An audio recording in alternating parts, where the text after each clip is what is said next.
ఆయన ముందు చూపుతో మనందరిని నడిపిస్తారు.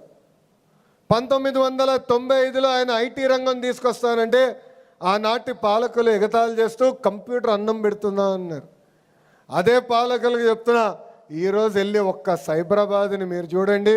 అంతెందుకు, మీ కుటుంబంలోనే కనీసం 50% మంది ఆ ఐటీ వల్లనే బాగుపడటం కూడా జరిగింది.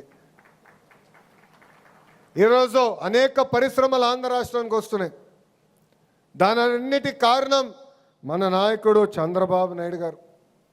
ఒక ఆర్సిలర్ మిత్తల్ కానివ్వండి, గూగుల్ కానివ్వండి, అదేవిధంగా మనకి కాగ్నిసెంట్ కానివ్వండి, ఇలా అనేక పరిశ్రమలు ఆంధ్ర రాష్ట్రానికే సొంతం అవుతున్నాయి.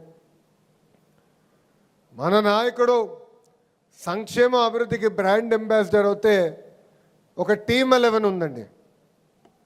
టీమ్ 11, ఆ టీమ్ 11 దేనికి బ్రాండ్ అంబాసిడరో తెలుసా? కల్తీ నెయ్యి, కోడి కత్తి, కల్తీ మద్యం. ఇది మనందరం ఒక్కసారి గుర్తుపెట్టుకోవాలని ఈ సభాముఖంగా కోరుతున్నా. వస్తున్నా, అన్నిటికి వస్తున్నా. ఎందుకు కంగారు స్వామి? సగం స్పీచ్ కూడా అవ్వలేదు. మన ఎన్నికల ముందల హామీలు ఇచ్చాం. దాంట్లో మొదటిది పెన్షన్. మీరు చూస్తే భారతదేశంలో ఏ రాష్ట్రంలో ఇవ్వని విధంగా వృద్ధులకి 4,000 రూపాయలు పెన్షన్ మనం అందిస్తున్నాం. వికలాంగులకి 6,000 రూపాయలు ఇస్తున్నాం. బెడ్కే పరిమితం అవుతే 15,000 రూపాయలు మన ప్రభుత్వం అందజేస్తుంది. ఈ ఒక్క కార్యక్రమం ద్వారా సంవత్సరానికి 30,000 కోట్ల రూపాయలు ఈరోజు కూటమి ప్రభుత్వం ఖర్చు పెడతాం జరుగుతుంది. ఇది ఒక కార్యక్రమం. రెండోది స్త్రీ శక్తి.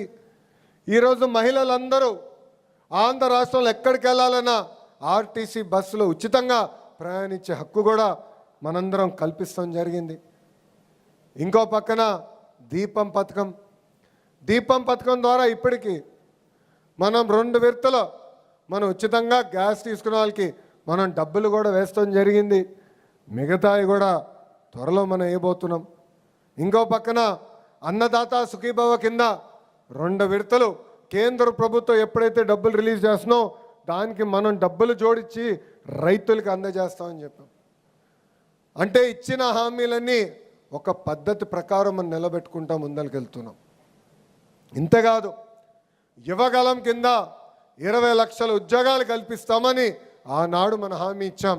మన ప్రభుత్వ అధికారంలోకి వచ్చిన 150 రోజుల్లో ప్రతిపక్ష పార్టీ 200 కేసులేసిన డిఎస్సి పూర్తి చేసి 16,000 మందికి మనం ఉద్యోగాలు కల్పించాం. 6,000 మంది పోలీస్ కానిస్టేబుల్ పోస్టులు మనం భర్తీ చేశాం. ఈరోజు పెద్ద ఎత్తున పెట్టుబడులు తీసుకొస్తున్నాం. భారతదేశంలో 100 రూపాయలు పెట్టుబడులు వస్తే దాంట్లో 25 రూపాయలు మన రాష్ట్రానికి ఈరోజు వస్తుంది. అంటే సంక్షేమ అభివృద్ధి 2 కలిసికట్టుగా ముందరికెళ్ళాలి. చేయాల్సి ఉంది. అన్నీ మనం చేశానని చెప్పట్లేదు. రోడ్లు కూడా మనం గుంతలు పూడ్చాం. 5 సంవత్సరాల ఒక్క గుంత పూడ్చలేదు. గుంటలు పూడ్చేదానికి 2,000 కోట్ల రూపాయలు మనకు ఖర్చు అయింది. మళ్ళీ వర్షాలు పడిన తర్వాత గుంతలు పడినాయి, అది పూర్తి చేస్తున్నాం. ఇంకా రోడ్లు వేయాల్సిన అవసరం ఉంది. మిగిలిన సంక్షేమ కార్యక్రమాలు కూడా అమలు చేయాల్సి ఉంది. కానీ మనం చేసిన కార్యక్రమాలు చెప్పుకోవాల్సిన బాధ్యత మనందరిపైన ఉంది. ఒక పెన్షనే ఉదాహరణ. అసలు ఆంధ్ర రాష్ట్రానికి పెన్షన్ తీసుకొచ్చిన వ్యక్తి అన్న ఎన్టీఆర్. ఆనాడు 30 రూపాయలతో పెన్షన్ ఇచ్చారు. ఆ పెన్షన్ 2014లో 200 రూపాయలు. చాలని 200 రూపాయల పెన్షన్ని మన ప్రభుత్వం 1000 రూపాయలు చేసింది. కరెక్ట్గా 2019 ఎన్నికల ముందల హామీ ఇవ్వకపోయినా 1000 రూపాయల పెన్షన్ని మనం 2,000 రూపాయలు చేసాం.